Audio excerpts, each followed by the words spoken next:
La investigación del accidente del tren de Córdoba apunta a un fallo en la soldadura de la vía como una de las causas probables de que descarrilara el tren de Irio. No es definitivo, pero distintas fuentes confirman la investigación como línea prioritaria. Los maquinistas, el sindicato de maquinistas, pidieron hace 5 meses reducir la velocidad en ese tramo por el estado de la vía. Y Adif, con respecto al accidente, había registrado 20 fallos en la vía de Adamut desde 2022 y, atención, 7 fallos desde su renovación en mayo. Y por cierto, al margen ya del accidente ferroviario, resulta que mientras Zapatero ha reconocido, entramos en corrupción obviamente, pues Zapatero ha reconocido que cobró del polémico Julio Martínez, que trabajaba para lograr el rescate de Plus Ultra, y Acciona admite que pagó 677.000 euros a la empresa de Cerdán por trabajos que no puede demostrar. En Es Radio, La Noche de Cuesta, con Carlos Cuesta. Es Radio. Pues miren, lo primero de todo, nuestro abrazo más sincero, más profundo, más absolutamente solemne a todas las familias, a todas las víctimas, a todas las personas afectadas por este accidente en el tren, al paso por Córdoba, por una localidad de Córdoba. De verdad, de corazón, el abrazo más absolutamente profundo para todos ellos. La situación es tremenda. De momento, lo que se sabe de la investigación es lo que les vamos a contar y por eso vamos a entrar en los hechos, con todo el respeto, pero sin eliminar ninguno de los hechos. Y hechos hay por todas partes. Quiero que escuchen antes una declaración. Es de hace unos pocos meses, no hace mucho. Y un Óscar Puente, provisto radiante, debía ser el único que estaba radiante, aseguraba lo siguiente. El tren vive en España el mejor momento de su historia. Lo voy a repetir, por si no me han escuchado bien. El mejor momento de su historia. Pues menos mal, ¿verdad? Pues menos mal. Bien, vamos a intentar recapitular lo que sabemos hasta el momento. Y repito, vamos a los hechos. No tenemos ninguna intención de sacar ninguna conclusión acelerada, pero desde luego no tenemos tampoco ninguna intención de censurar nada de lo que ya se está sabiendo.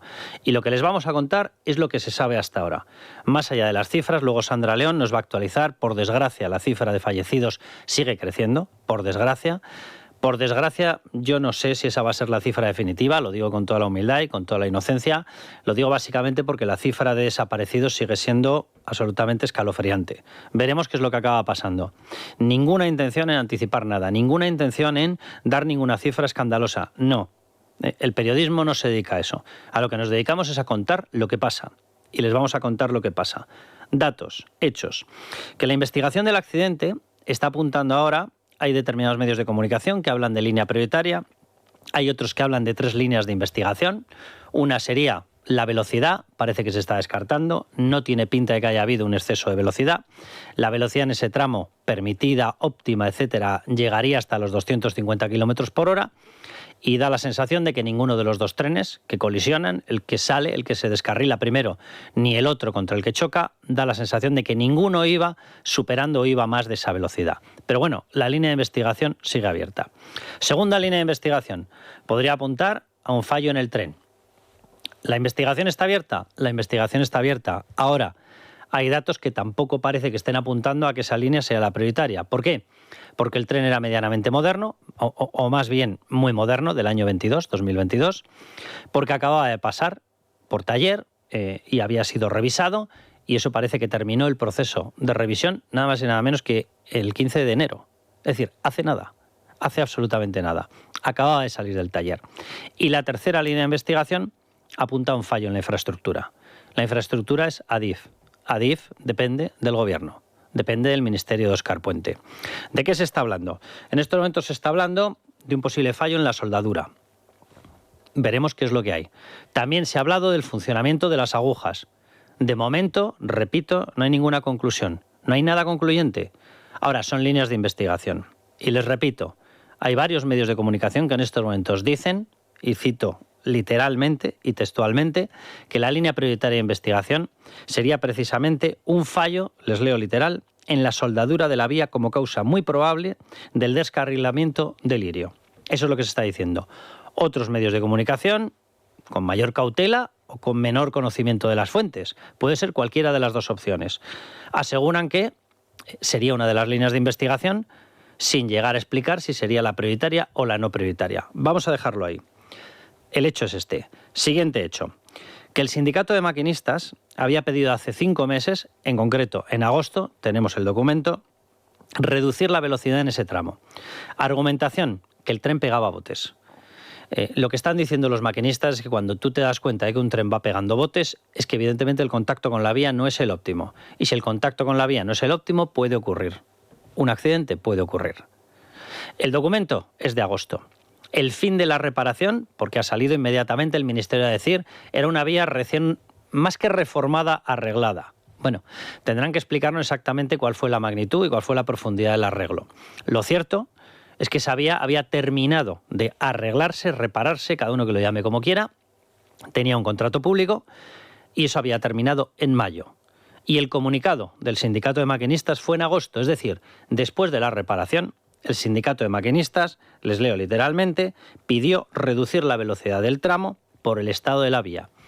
¿Había quedado de forma satisfactoria? Da la sensación de que no, por lo menos a ojos del sindicato de maquinistas. Bien, sigamos. Siguiente hecho. Que Adif ha registrado un total de 20 fallos en la vía de Adamuz desde 2022. Dirán ustedes, hombre, desde 2022 había pasado la famosa reparación de mayo. Efectivamente. Por eso nos hemos ido a mirar cuántas de esas incidencias se habían detectado o registrado después de la reparación de mayo. Bien, ¿cuál es el número? ¿Podría haber sido 0? Pues no, 7. Desde la reparación, 7 incidencias, 7 fallos registrados justo en ese tramo. Vamos por 3 hechos. Cuarto hecho, la inversión en infraestructuras. Miren, yo no sé si la causa ha sido la inversión, yo no sé si la causa ha sido la obra, no lo sé, no lo puedo saber yo porque no lo saben los técnicos que están trabajando a pie de accidente. No lo podemos saber nadie.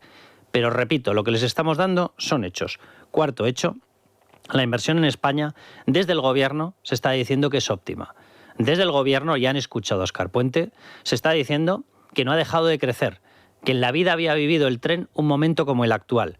Bueno, lo que sabemos y lo sabíamos antes del accidente es que el tren efectivamente nunca había vivido un momento así de malo. 2 incidencias, accidentes, pero dentro del capítulo de incidencias, 2 incidencias por día. ¿Es eso normal? No. No es normal. No es normal. Y desde luego lo que tampoco es normal es que si tienes 2 incidencias por día, convoques a una rueda de prensa o aproveches una comparecencia y digas que vivimos el mejor momento. ¿El mejor momento es con 2 fallos por día? Pues el día que sea el peor momento casi que nos avisen. Por cierto, todo esto, mientras no se le deja de decir a la gente que tiene que dejar los coches particulares porque contaminan muchísimo, que hay que salvar al planeta, por lo visto siempre hay que salvar al planeta. Bien, nosotros la verdad que somos más de salvar vidas. Bueno, que tienes que dejar el coche porque tienes que ir en tren, porque el tren es eléctrico y que de esa manera se hace mucho menos daño al medio ambiente. Bien, pues si usted prevé que va a ir mucha más gente por el tren, tendrá que multiplicar la inversión. Vamos a las cifras. ¿Qué dice el Gobierno? El Gobierno asegura que se está multiplicando la inversión. Bien, me voy a las cifras de inversión total y nominal. Y ahora les explico el segundo de los calificativos.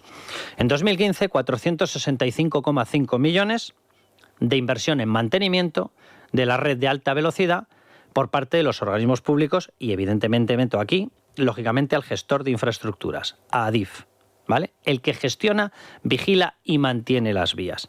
Repito, 2015, 465 millones. Año 2024, ¿había crecido? Ha crecido, cierto, hasta 637 millones.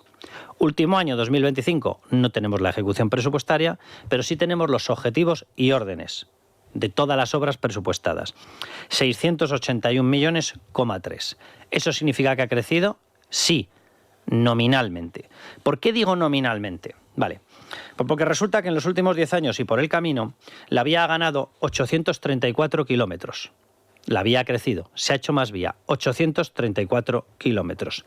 Pues ahora resulta que si cogemos las cifras de la inversión en dinero nominal y lo dividimos por el valor total de la vía, ¿saben lo que ocurre?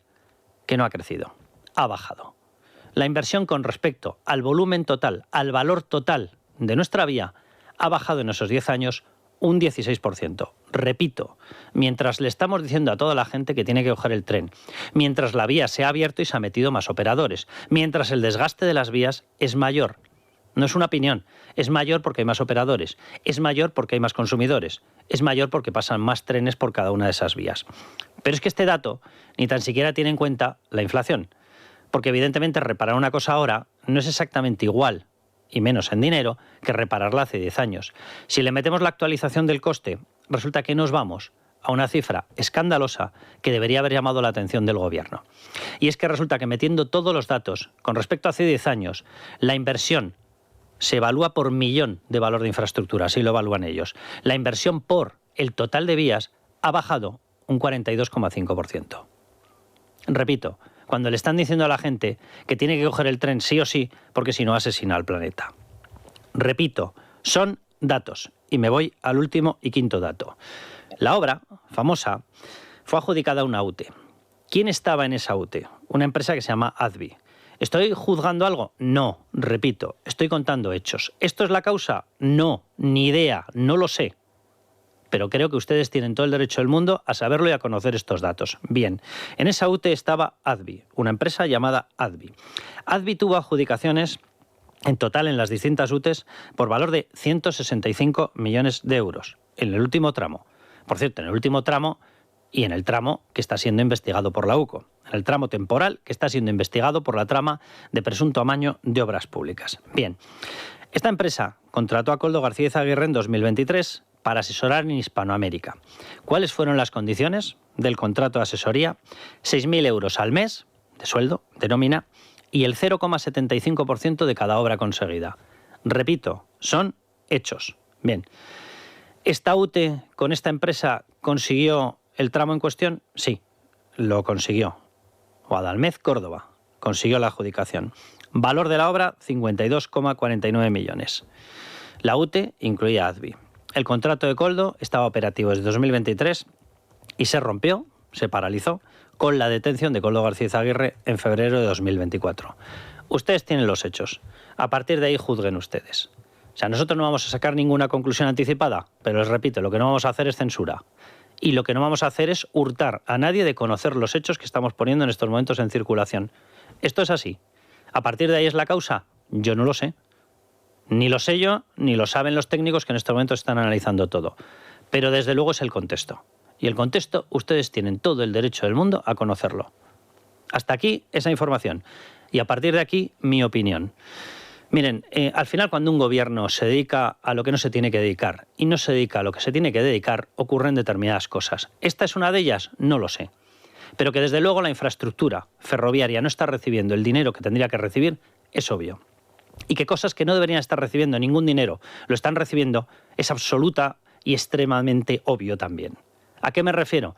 Si destinamos el dinero a pagar los chantajes de partidos separatistas, proetarras, nacionalistas, golpistas, prófugos, etcétera, no hay dinero para otras cosas. Si resulta que lo prioritario en los últimos días era negociar con Cataluña un cuponazo catalán para que se llevasen no sé cuánto dinero, 4.700 millones de euros, según decía el propio Oriol Junqueras, que se reunió con el presidente del gobierno pese a estar inhabilitado judicialmente, es muy complicado que quede dinero para el resto. Si resulta que cada vez que los separatistas catalanes levantan una ceja y dicen lo mismo no te apoyo en el sillón, Pedro Sánchez, resulta que les cae una cesión del Cercanías, resulta que nos ponemos todos como locos, o se ponen ellos como locos, a negociar, por ejemplo, el traspaso del control de la inmigración. O resulta que piden tener el control por determinadas patrulleras o embarcaciones de los Mossos d'Esquadra que no tienen respaldo legal para hacerlo, de la inmigración en las costas, y le hurtan esa competencia a quien sí lo tiene, que es la Guardia Civil. Evidentemente por el camino hay que regar de dinero a esas patrulleras o barcos o embarcaciones o como cada uno les quiera llamar de los Mossos d'Esquadra. ¿O se creen ustedes que eso lo está pagando Cataluña con sus propios fondos? Lo paga con sus fondos después de negociar un trato preferencial en el sistema de financiación. Y así podríamos seguir toda la noche hablando de lo que está ocurriendo en España.